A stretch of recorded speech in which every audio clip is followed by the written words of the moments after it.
Hi friends, ಎಲ್ಲರಿಗೂ good morning. ಇವತ್ತು ಬೆಳಗ್ಗೆನೇ ಟಿಫನ್ ಮತ್ತು ಲಂಚ್ಗೆ ಏನೆಲ್ಲ ಪ್ರಿಪೇರ್ ಮಾಡ್ತಿದ್ದೀನಿ ನಾನು ತೋರಿಸ್ತಾ ಇದ್ದೀನಿ. ನಾನು ಒಂದು ಕಡೆ ಅವರೇ ಬೇಳೆ ಇದೆಯಲ್ಲ, ಅದನ್ನು ನೀರಲ್ಲಿ ನೆನೆ ಹಾಕಿಟ್ಟಿದ್ದೆ. ಅದು ನೆನೆದಷ್ಟು ಚೆನ್ನಾಗಿರುತ್ತಲ್ಲ, ಅದಕ್ಕೋಸ್ಕರ. ಅದಾದಮೇಲೆ ಪೊಂಗಲ್ ಮಾಡೋಣ ಅಂತೇಳಿ ಒಂದು ಕಡೆ ಪೊಂಗಲ್ಗೆ ಒಂದು ಕಡೆ ಇದನ್ನು ಇಟ್ಕೊಂಡಿದ್ದೀನಿ.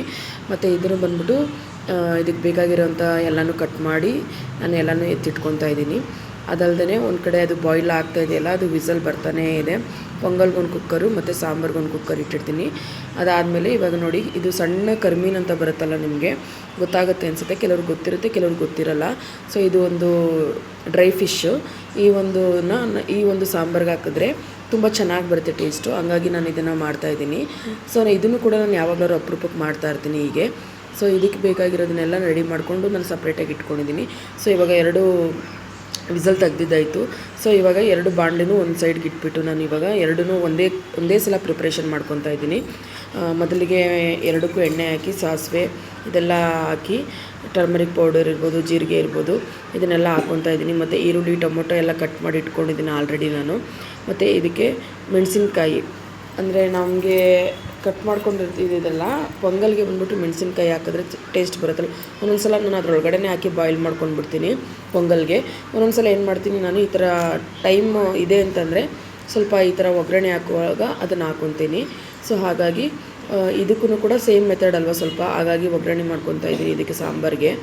ಸೊ ಒಂದು ಸೈಡ್ ಅದಕ್ಕೂ ಕೂಡ ಎಲ್ಲನೂ ಹಾಕ್ಕೊಂಡಿದ್ದೀನಿ ಈಗ. ಸೊ ಅಲ್ಲಿ ಗೊತ್ತಾಗ್ತಾಯಿದೆ ನಿಮಗೆ. ಸೊ ಬೇಳೆ, ಅಕ್ಕಿ ಮತ್ತು ಸ್ವಲ್ಪ ಬೇಳೆ, ಟರ್ಮರಿಕ್ ಪೌಡರು ಮತ್ತು ಉಪ್ಪು, ಸ್ವಲ್ಪ ಮೆಣಸಿನ್ಕಾಯಿ ಹಾಕಿ ಒಟ್ಟಿಗೆ ನಾನು ಪೊಂಗಲ್ಗೆ ಅದರಲ್ಲೇ ಕುಕ್ಕರ್ನಲ್ಲಿ ಬಾಯ್ಲ್ ಮಾಡಿ ಇಟ್ಕೊಂಡಿದ್ದೀನಿ.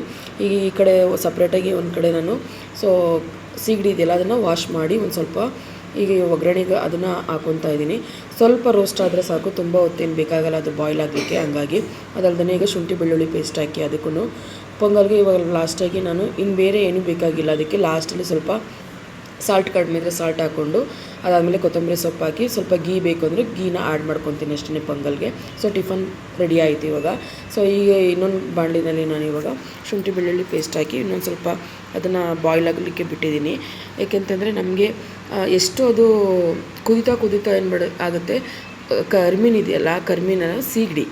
ಸೊ ಇದೇ ಆಗಿರ್ಬೋದು, ಕರ್ಮೀನ್ ಇರ್ಬೋದು, ಯಾವುದೇ ಡ್ರೈ ಫಿಶ್ ಇರ್ಬೋದು, ಸ್ವಲ್ಪ ಅದು ಬಾಯ್ಲ್ ಆಗ್ತಾನೆ ಏನಾಗುತ್ತೆ, ಅದ್ರದ್ದು ಟೇಸ್ಟು ಇಳಿಯುತ್ತೆ. ಆ ಸ್ಮೆಲ್, ಕರ್ವಾಡ್ ಸ್ಮೆಲ್ ಅಂತೀವಲ್ಲ, ಅಂದರೆ ಏನಂತೀವಿ, ನನಗೆ ತಮಿಳಲ್ಲಿ ಹೇಳ್ಬಿಟ್ಟೆ. ಸೊ ಆ ಒಂದು ಡ್ರೈ ಫಿಶ್ದು ಸ್ಮೆಲ್ ಬಂದ್ಬಿಟ್ಟು ಇಳಿತಾ ಹೋಗುತ್ತೆ. ಸೊ ಆವಾಗಲೇ ನಮಗೆ ಸಾಂಬಾರು ಕೂಡ ಟೇಸ್ಟಿಯಾಗಿ ಬರೋದು. ಸೊ ಹಂಗಾಗಿ ಸ್ವಲ್ಪ ಬಾಯ್ಲ್ ಆಗ್ಲಿಕ್ಕೆ ಬಿಡಬೇಕು. ಅದಲ್ಲದೆ ಇವಾಗ ನಾನು ಮಸಾಲೆ ಎಲ್ಲ ರೆಡಿ ಮಾಡಿ ಇಟ್ಕೊಂಡಿದ್ದೀನಲ್ಲ, ಅದನ್ನು ಆಡಿಸಿ ಇವಾಗ ಸಾಂಬಾರು ಒಳಗಡೆ ಹಾಕಿದ್ದೀನಿ. ಇದಕ್ಕೆ ಬೇಕು ಅಂದರೆ ಸ್ವಲ್ಪ ಬದನೆಕಾಯಿ ಕೂಡ ಹಾಕೋಬೋದು. ಸೊ ನನಗೆ ಸ್ವಲ್ಪ ಟೈಮು ಕಡಿಮೆ ಇರೋದ್ರಿಂದ ನನಗೆ ಅದನ್ನು ಮತ್ತೆ ಬಾಯ್ಲ್ ಮಾಡ್ಕೊಳ್ಳೋಕ್ಕೆ ಸ್ವಲ್ಪ ಟೈಮ್ ಆಗುತ್ತೆ ಅಂತೇಳಿ ನಾನು ಹಾಕಿಲ್ಲ ಇವತ್ತು. ಇಲ್ಲಾಂದರೆ ಬದನೆಕಾಯಿ ಹಾಕಿದ್ರೂ ಕೂಡ ಚೆನ್ನಾಗಿ ಬರುತ್ತೆ. ಫೈನಲಾಗಿ ಕೊತ್ತಂಬರಿ ಸೊಪ್ಪೆಲ್ಲ ಹಾಕಿ ಅದಕ್ಕೆ ಸ್ವಲ್ಪ ಲಾಸ್ಟಲ್ಲಿ ಕಡಲೆಕಾಯಿ ಎಣ್ಣೆನ ಹಾಕಿ ಇದು ಮಾಡಿದ್ದೀನಿ. ಒಂದು ಕಡೆ ರೈಸ್ನೂ ಇಟ್ಟಿದೆ. ಸೊ ಎರಡೂ ಕೂಡ ಎಲ್ಲ ಐಟಮ್ಸ್ ಕೂಡ ರೆಡಿ ಆಯಿತು. ನೀವೇ ನೋಡ್ತಾ ಇರಬೇಕು. ಒಂದು ಕಡೆ ರೈಸು, ಇವತ್ತಿನ ಮೆನು ಇಷ್ಟೇ, ವೈಟ್ ರೈಸು, ಸೀಗಡಿ ಸಾಂಬಾರು ಪ್ಲಸ್ ಪೊಂಗಲ್ಲು ಟಿಫನ್ಗೆ. ಸೊ ಇಷ್ಟನ್ನು ನಾನು ರೆಡಿ ಮಾಡಿ ಇಟ್ಕೊಂಡಿದ್ದೀನಿ. ಸೊ ಮಾರ್ನಿಂಗು ಪ್ಲಸ್ ಲಂಚ್ ಎರಡೂ ಕೂಡ ನಾನು ಮಾರ್ನಿಂಗೇ ಎವ್ರಿ ಡೇ ರೆಡಿ ಮಾಡಿಬಿಡ್ತೀನಿ.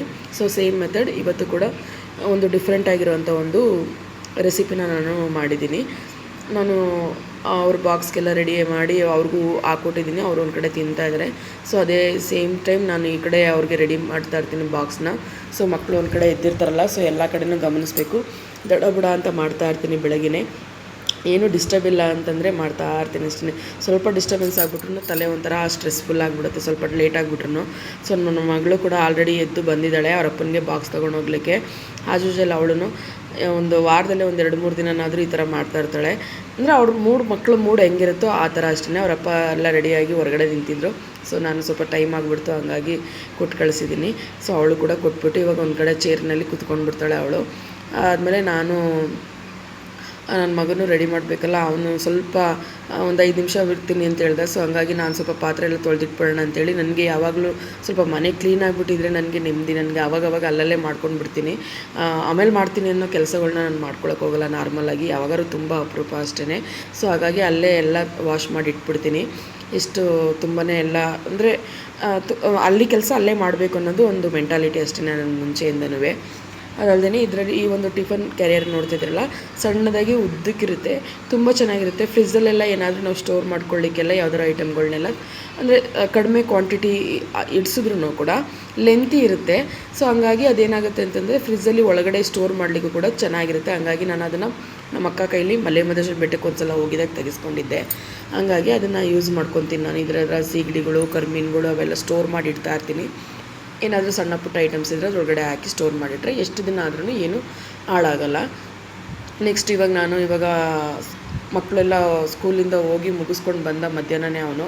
ಸೊ ಹಂಗಾಗಿ ಅವರಪ್ಪ ಸ್ವಲ್ಪ ನೆನೆನೇ ಸ್ವಲ್ಪ ಕಬ್ಬು ತಂದಿದ್ರು. ಸೊ ಅದು ಎತ್ತಿಟ್ಟಿಂದೆ ಅದು ಸರಿ ಹಂಗೆ ಕಟ್ ಮಾಡಿಕೊಟ್ಟಿದ್ದು ಸುಮಾರು ಸಲ. ಆವಾಗ ತಿನ್ನಲ್ಲ ಅವರು ಇಷ್ಟಪಟ್ಟು, ಹಾಗಾಗಿ ಜ್ಯೂಸ್ ಮಾಡಿಕೊಟ್ರೆ ತಿಂತಾರಲ್ಲ ಅಂತೇಳ್ಬಿಟ್ಟು ಅದನ್ನು ಒಂದು ಸಲ ಮಿಕ್ಸಿನಲ್ಲಿ ಹಾಕಿ ಆಡಿಸ್ಬಿಟ್ಟು ನಾನು ಕ್ಲೀನಾಗಿ 1-2-3 ಸಲ ಗ್ರೈಂಡ್ ಮಾಡಿಬಿಟ್ರೆ ಅದ್ರದ್ದು ಜ್ಯೂಸ್ ಬರುತ್ತಲ್ಲ, ಅದಕ್ಕೆ ಸ್ವಲ್ಪ ಏಲಕ್ಕಿ ಪೌಡ್ರ್ ಹಾಕಿ ನಾನು ಇವಾಗ ಮಕ್ಕಳಿಗೆ ಕೊಡ್ತಾಯಿದ್ದೀನಿ. ಏಕೆಂತಂದರೆ ಇದು ಕೂಡ ಒಂದು ಹೆಲ್ತಿ ಅಲ್ವಾ, ಕಬ್ಬು ಅನ್ನೋದು ಹೆಲ್ತಿ ಅಲ್ವಾ, ಸಿಕ್ಕಿದಾಗ ಅದನ್ನು ನಾವು ತೊಗೋಬೇಕು. ಸೊ ಹೊರಗಡೆ ಮಾಡ್ಕೊಂಡು ಕುಡಿಯೋದಕ್ಕಿಂತನೂ ಮನೇಲಿ ಮಾಡ್ಕೊಂಡು ಕುಡಿಯೋದು ಹೈಜಿನಿಕ್ ಆಗಿರುತ್ತಲ್ಲ. ಸೊ ಹಂಗಾಗಿ ನಾನು ಇವಾಗ ಅದನ್ನು ಮಕ್ಕಳಿಗೆ ಸ್ಕೂಲಿಂದ ಬಂದ ತಕ್ಷಣ ಏನಾದರೂ ಕೊಡಬೇಕು ಅಂತ ಕೇಳ್ತಾನಲ್ಲ, ಹಂಗಾಗಿ ಇಬ್ಬರಿಗೂ ಮಾಡ್ಕೊಳ್ತಾ ಇದ್ದೀನಿ. ಇಬ್ಬರು ಕುಡಿತಾ ಇದ್ದಾರೆ. ಅವ್ರಿಗೆ ಇಷ್ಟನೇ ಯಾವುದೇ ಜ್ಯೂಸ್ ಮಾಡಿಕೊಟ್ರು ಇಲ್ಲೇ ಕೊಡಬೇಕು ಅಲ್ಲೇ ಕೊಡಬೇಕು ಅಂತೇನು ತಗೊಡ್ಬೇಕು ಅಂತೇನು ಹೇಳಲ್ಲ. ಸೊ ಮನೇಲಿ ಬಂದು ಮಾಡಿಕೊಟ್ರು ಕುಡಿತಾರೆ. ಅಂದರೆ ಒಂದು ಸ್ವಲ್ಪ ರೋಡಲ್ಲಿ ಬರಬೇಕಾದ್ರೆ ಅದನ್ನು ತೊಗೊಡು ಇದನ್ನು ತೊಗೊಡು ಅಂತ ಹಠ ಮಾಡ್ತಾರೆ ಇಬ್ಬರೂ ಸೇರಿಕೊಂಡು. ಏನು ಮಾಡೋಕ್ಕಾಗಲ್ಲ, ಹಂಗೆ ಒಂದೊಂದು ದಿನ ತೊಗೊಡ್ತೀನಿ, ಇಲ್ಲಾಂದರೆ ಮನೆ ಕರ್ಕೊಂಡ್ಬಿಟ್ಟು ಈ ಥರ ಏನಾದರೂ ಒಂದು ಇನ್ಸ್ಟೆಂಟಾಗಿ ಮಾಡಿಕೊಟ್ಬಿಡ್ತೀನಿ ಅವ್ರಿಬ್ರಿಗೂ. ಅದಾದಮೇಲೆ ನಾನು ಸ್ವಲ್ಪ ಪಾತ್ರೆಗಳೆಲ್ಲ ಇತ್ತು, ಮಧ್ಯಾಹ್ನ ಊಟ ಮಾಡಿದ್ದು ಅವೆಲ್ಲ ಪಾತ್ರೆಗಳಿತ್ತು. ಸೊ ಒಂದೇ ಸಲ ಎಲ್ಲನೂ ತೊಳೆದಿಟ್ಬಿಟ್ರೆ ಅಂತಂದ್ಬಿಟ್ಟು ಅದನ್ನೆಲ್ಲ ಸ್ವಲ್ಪ ಎತ್ತಿಡ್ತಾಯಿದ್ದೀನಿ. ಸ್ವಲ್ಪ ಬೆಳಗ್ಗೆ ಸ್ವಲ್ಪ ಪೊಂಗಲ್ ಇತ್ತು, ಹಂಗಾಗಿ ನಾನು ಸ್ವಲ್ಪ ಹಾಗೆ ಬಾಣಲಿ ಇಟ್ಬಿಟ್ಟಿದ್ದೆ. ಸೊ ಈಗ ಅವೆಲ್ಲನೂ ಕ್ಲೀನ್ ಮಾಡಿಕೊಂಡು ನಾನು ಎಲ್ಲ ಎತ್ತಿಟ್ಕೊತಾ ಇದ್ದೀನಿ. ಏಕೆಂದರೆ ನನಗೆ ಮತ್ತು ಇವನ್ನೆಲ್ಲ ಮಲಗಿಸ್ಬೇಕು. ಅದಕ್ಕೋಸ್ಕರ ಊಟ ಆದ ತಕ್ಷಣ ಮಲಗಿಸ್ಬಿಟ್ರೆ ಒಂದು ಊಟ ಆಗಿ ಡೈಲಿ ಒಂದು 5 to 10 ಮಿನಿಟ್ಸ್ ಸ್ವಲ್ಪ ಅವ್ರಿಗೆ ಏನಾದರೂ ರೆಸ್ಟ್ ಮಾಡ್ತಿರ್ತಾರೆ, ಇಲ್ಲಾಂತಂದರೆ ಟಿ ವಿ ನೋಡ್ತಾ ಇರ್ತಾರೆ, ಇಲ್ಲಾಂತಂದರೆ ಏನಾದರೂ ಆಟ ಆಡ್ತಾಯಿರ್ತಾರೆ ಅವ್ರ ಆಟ ಸಾಮಾನು ತೊಗೊಂಡು. ಸೊ ಹಂಗಾಗಿ ನಾನು ಬಂದ ತಕ್ಷಣ ಎಲ್ಲ ಬಾಕ್ಸು ಗಿಕ್ಸು ಅವ್ರದ್ದು ಏನಿರುತ್ತೆ ಅದನ್ನೆಲ್ಲ ವಾಶೌಟ್ ಮಾಡಿ ಎತ್ತಿಡ್ತಾ ಇರ್ತೀನಿ. ಅದಕ್ಕೋಸ್ಕರ ಸ್ವಲ್ಪ ನಾನು ಟೈಮ್ ತೊಗೊಂಡು ಮತ್ತೆ ಎಲ್ಲ ಮನೆಯೆಲ್ಲ ಸ್ವಲ್ಪ ಕ್ಲೀನ್ ಮಾಡಿಬಿಟ್ಟು ಮತ್ತು ಅವ್ರನ್ನ ಮಲಗಿಸ್ಲಿಕ್ಕೆ ರೆಡಿ ಮಾಡ್ಕೊತೀನಿ. ಸೊ ನನಗೆ ಈ ಥರ ಎಲ್ಲ ಒಂದು ಸೆಟ್ ಆಫ್ ಅಲ್ಲಲ್ಲೇ ಕ್ಲೀನ್ ಮಾಡಿಬಿಡ್ತೀನಿ ನಾನು. ಸೊ ಹಂಗಾಗಿ ನಾನು ಒಂದು ಡೇನಲ್ಲಿ ನಾನು ಮುಂಚೆನೇ ತೋರಿಸಿದ್ದೀನಿ ಸೊ ಯಾವ ರೀತಿ ಇರುತ್ತೆ ಅಂತ. ಈಗ ನಾನು ಇನ್ನೊಂದು ಸಲ ನಾನು ಅಪ್ಲೋಡ್ ಮಾಡಿದ್ದೀನಿ. ಹಂಗೆ ಸ್ವಲ್ಪ ಬಟ್ಟೆಗಳೆಲ್ಲ ಇತ್ತು, ಮಿಷಿನ್ಗೆ ಹಾಕಿದ್ದೆ. ಸೊ ಹಂಗೆ ಅದನ್ನು ವಾಶ್ ಮಾಡಿದ್ದೆ. ಸೊ ಅದನ್ನು ಸ್ವಲ್ಪ ರೆಡಿಯಾಗಿತ್ತು, ಅದನ್ನು ಡ್ರೈ ಮಾಡಲಿಕ್ಕೆ ಹಾಕ್ಬಿಟ್ಟು ಬಂದೆ ಹೊರಗಡೆ. ಆದಮೇಲೆ ಸ್ವಲ್ಪ ಮೊಸರಿಗೆ ಎಪ್ಪಾಕಿದ್ದೆ ಹಿಂದಿನ ದಿನವೇ. ನೋಡಿ, ಇದು ಪೌಡ್ರ್ ಮಿಲ್ಕ್ ಇರುತ್ತಲ್ಲ, ಆ ಮಿಲ್ಕ್ ಪೌಡ್ರಲ್ಲಿ ನಾನು ಮಾಡೋವಂಥದ್ದು. ಸೊ ಮಿಲ್ಕ್ ಪೌಡ್ರಲ್ಲಿ ಈ ಥರ ಮಾಡಿಕೊಂಡ್ರೆ ತುಂಬ ಹುಳಿನೂ ಇರೋಲ್ಲ, ಮಕ್ಕಳು ಕೂಡ ಇಷ್ಟಪಟ್ಟು ತಿಂತಾರೆ. ನಾನು ಯಾವಾಗಲೂ ಈಗ ಮೊಸರನ್ನೆಲ್ಲ ನಾನು ಬಂದ್ಬಿಟ್ಟು ಇದೇ ಥರನೇ ಮಾಡ್ಕೊತೀನಿ. ಏನಿಲ್ಲ, ನಮಗೆ ಎಷ್ಟು ಹಾಲು ಪೌಡ್ರ್ ಬೇಕೋ ಅಷ್ಟು ಹಾಕ್ಕೊಂಡು ನಾವು ಅದನ್ನು ಸ್ವಲ್ಪ ಮೊಸರು ಅಷ್ಟೇ 1-2-3 ಸ್ಪೂನ್ ಟೇಬಲಷ್ಟು ಮೊಸರನ್ನ ಹಾಕಿ ಹಾಲು ಪೌಡ್ರಲ್ಲೇ ಹಾಲನ್ನ ಕಾಯಿಸ್ಕೊಂಡು ಆರಾದಮೇಲೆ ಒಂದು ಬೌಲ್ಗೆ ಈ ಥರ ಹಾಕ್ಬಿಟ್ಟು ಮೊಸರು ಹಾಕಿ ನಾವು ಕಲಿಸ್ಬಿಟ್ಟು ಕ್ಲೀನಾಗಿ ಅದನ್ನು ಕಲಿಸ್ಬಿಟ್ಟು ನೈಟ್ ಇಟ್ಬಿಟ್ರೆ ಓವರ್ ನೈಟು, ಬೆಳಗ್ಗೆ ಅಷ್ಟೊತ್ತಿಗೆ ಮೊಸರಾಗಿರುತ್ತೆ, ಗಟ್ಟಿಯಾಗಿ ಬಂದಿರುತ್ತೆ. ನಾವೆಷ್ಟು ಸ್ವಲ್ಪ ಜಾಸ್ತಿ ನೀರು ಹಾಕ್ಬಿಟ್ರೆ ಅದು ಸ್ವಲ್ಪ ನೀರಂಗಿರುತ್ತೆ. ಇಲ್ಲಾಂತಂದರೆ ಗಟ್ಟಿ ಬೇಕು ಅಂದರೆ ಸ್ವಲ್ಪ ಹಾಲನ್ನ ತಿಕ್ನೆಸ್ಸಾಗಿ ಮಾಡ್ಕೋಬೇಕು. ಪೌಡ್ರ್ ಹಾಲನ್ನೇ ಇದ್ರೂ ಕೂಡ ತಿಕ್ಕಾಗಿದ್ದರೆ ಸ್ವಲ್ಪ ಕಡಿಮೆ ಕ್ವಾಂಟಿಟಿ ನೀರು ಹಾಕ್ಕೊಂಡು ಮಾಡಿಕೊಂಡ್ರೆ ಚೆನ್ನಾಗಿ ಬರುತ್ತೆ. ಅದಲ್ಲದೆ ಇವಾಗ ಎಲ್ಲ ಕೆಲಸ ಸ್ವಲ್ಪ ಮುಗೀತು. ಸೊ ಮತ್ತು ಸಂಜೆಯಿಂದ ಬ್ಲಾಗ್ನ ಸ್ಟಾರ್ಟ್ ಮಾಡ್ತಾಯಿದ್ದೀನಿ ನಾನು. ಸಂಜೆ ಮತ್ತು ಎದ್ದಾದಮೇಲೆ ಸ್ವಲ್ಪ ಇವರು ಆಟ ಆಡ್ತಾಯಿದ್ರು. ಹಂಗೆ ನಾನು ಸ್ವಲ್ಪ ನಾಳೆಗೆ ಏನೆಲ್ಲ ಮಾಡಬೇಕು ಅನ್ನೋದನ್ನೆಲ್ಲ ರೆಡಿ ಮಾಡ್ಕೊತಾ ಇದ್ದೀನಲ್ಲ. ಸೊ ಹಂಗೇ ಎಲ್ಲ ತರಕಾರಿಗಳನ್ನೆಲ್ಲ ಕಟ್ ಮಾಡ್ತಿದ್ದೆ.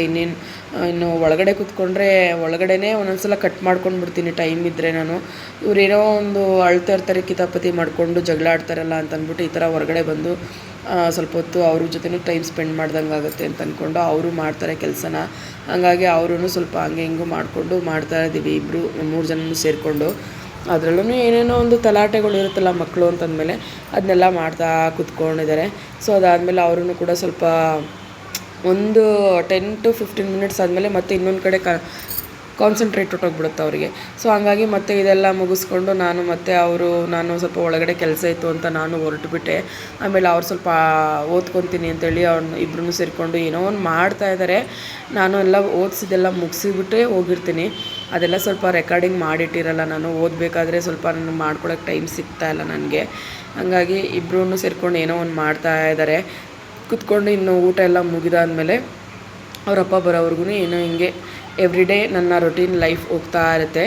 ಓಕೆ ಫ್ರೆಂಡ್ಸ್, ಇದಾಗಿತ್ತು ನನ್ನ ಒಂದು ಮಿನಿ ವಿಡಿಯೋ ಅಂತಲೇ ಹೇಳ್ಬೋದು. ನೆಕ್ಸ್ಟ್ ವಿಡಿಯೋದಲ್ಲಿ ಸಿಗ್ತೀನಿ. ಬಾಯ್.